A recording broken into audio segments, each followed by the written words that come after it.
Hi guys, so it's been a while since I did my last video and I wanted to do another one. It's ways to cope after a stillborn loss, or any loss really, and tips and things that helped me. Now this isn't a how-to really, it's just things that helped me, and everyone grieves differently, so what worked for me may not work for somebody else, but I just wanted to share some things that I did. The first thing I would say is roll with the punches. If you're sad, cry. If you're mad, take it out on a pillow, go for a run, do something to release that, because bottling it up only makes it worse. Now, I know grief hits you out of nowhere. You can be at the grocery store and see or hear something that reminds you of your loss and want to just run out of there. It's happened to me at the post office, and I just cried.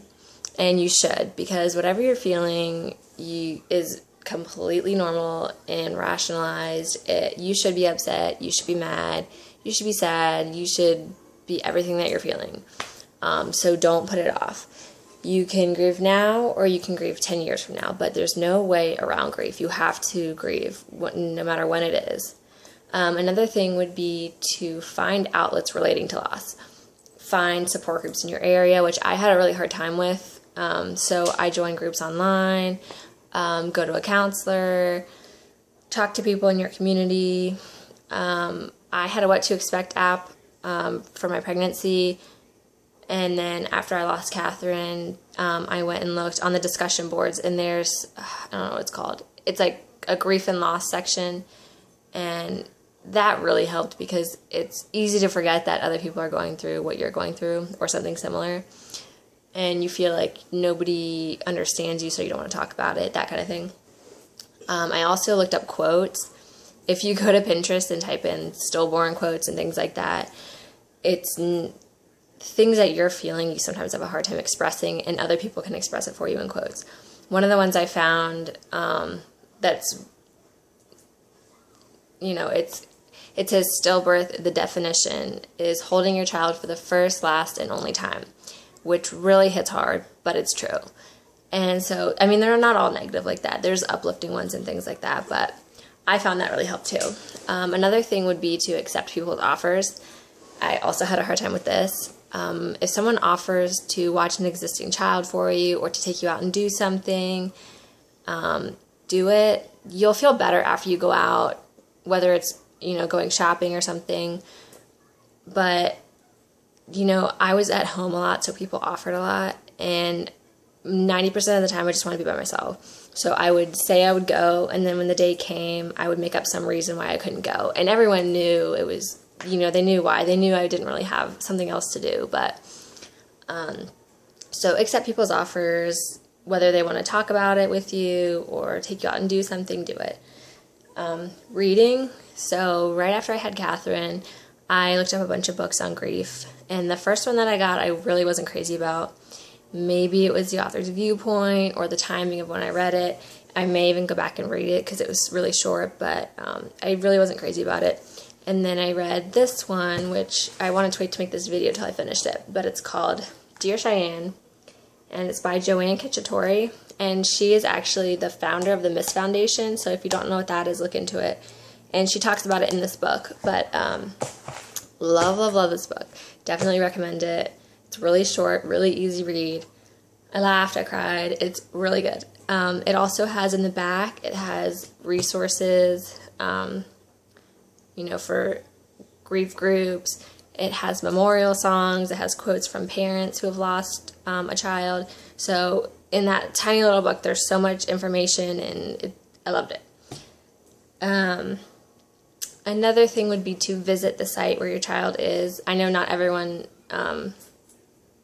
has that, physical place, but Catherine is buried at the cemetery, and whenever I go there, I just feel so peaceful, and it's just me and my thoughts and her, and tend to it. So if you can plant flowers and, things like that, because after you have a loss, there's supposed to be this child that you're taking care of and, doing all these things for, and they're not here to do that. So putting your energy into something for them, make a memorial in your house. We're working on one, kind of like a shelf, putting pictures, we have our footprints, putting quotes, things like that.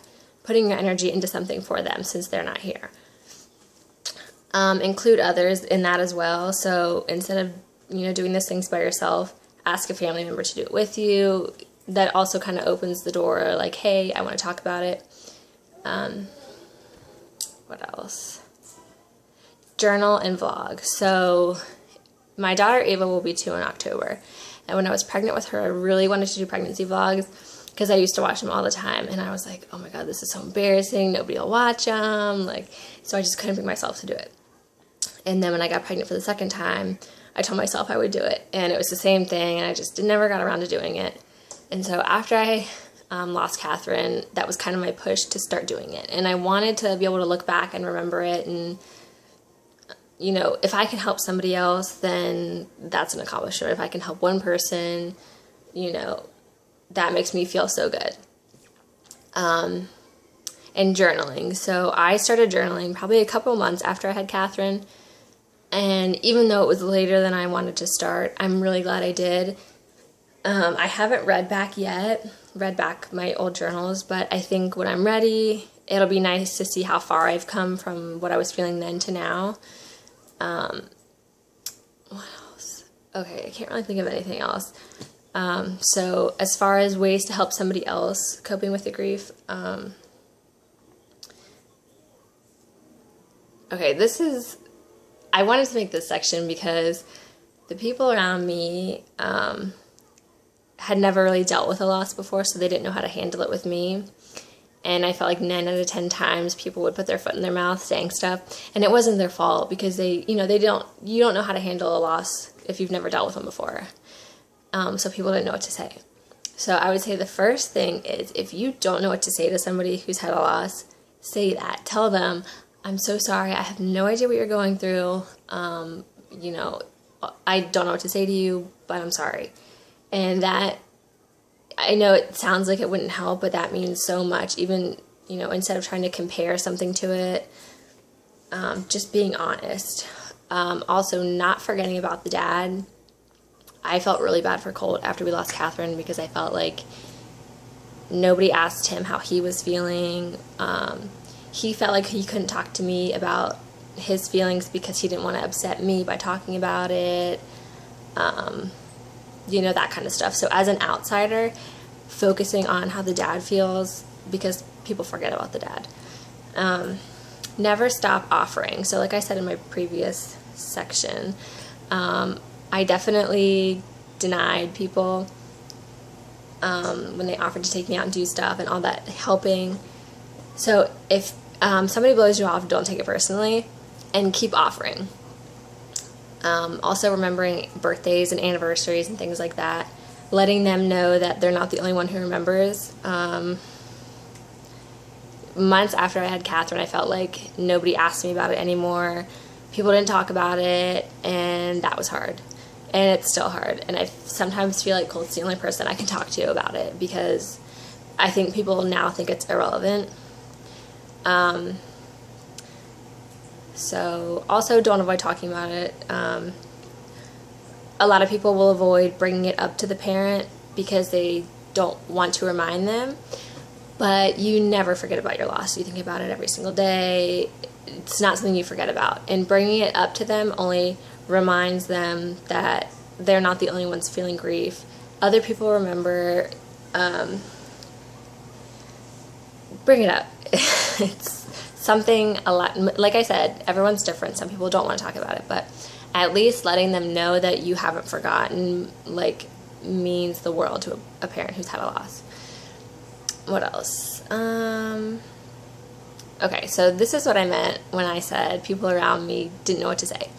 And again, it's nobody's fault, but if I can help one person help somebody else, then I will. So people would say, just appreciate the child you have. Now, I've always appreciated Ava, regardless of, everyone appreciates their child whether they have a loss or not. But Ava doesn't take the pain away from losing Catherine because she's not Catherine. So even though I have all this love for Ava, she doesn't make up for, the pain I feel for losing Catherine. people would say, you're so young, you can still have more kids. But those those, what's the word I want? Well, anyways, kids after a loss don't make up for the child you had, because kids are not replaceable. So yes, we can have more kids, but none of them will be Catherine. And I think until you have lost a child, you don't understand from a different viewpoint. So this is also, like, I'm not bashing on people who say these things, because I understand it's not something that you can relate to unless you've been through it, and you don't know that it's offensive, or it can be taken as an insult if you don't know. So saying things like, maybe it wasn't the right time, or making reasons for why the child passed away. So this happened to me all the time. People would say, you know, maybe it wasn't the right time, or making reasons, maybe there was something wrong with it, making reasons for why the child passed away. Now, even if there is a reason, you don't know what the reason is. So making up reasons to tell the parent, I always found it as an insult. Because I would always say, you know, you have no idea why my daughter died. And I don't think I mentioned this in my last video, but Catherine passed away from an umbilical cord accident. So people would say, you know, I guess it's just not the right time. But if it wasn't the right time, I wouldn't have gotten pregnant. And it has nothing to do with her accident. So things like that can actually be taken as hurtful instead of helpful. What else? Okay, so the last thing I would say would be, say the child's name. It's not a bad word, and people think it is, and they'll say the baby or the pregnancy or things like that. And acknowledging that the child was a child and had a name, again, means so much more to the parent than you would think. So when people refer to Catherine as Catherine, it means a lot more to me than when they say the baby and stuff, because she was more than just a baby. She was my Catherine. So I can't really think of anything else, but if you have any questions, leave them below. And if you have any more ideas for videos, because I'd like to do more videos, please let me know and I'll get on that. Thank you so much for watching.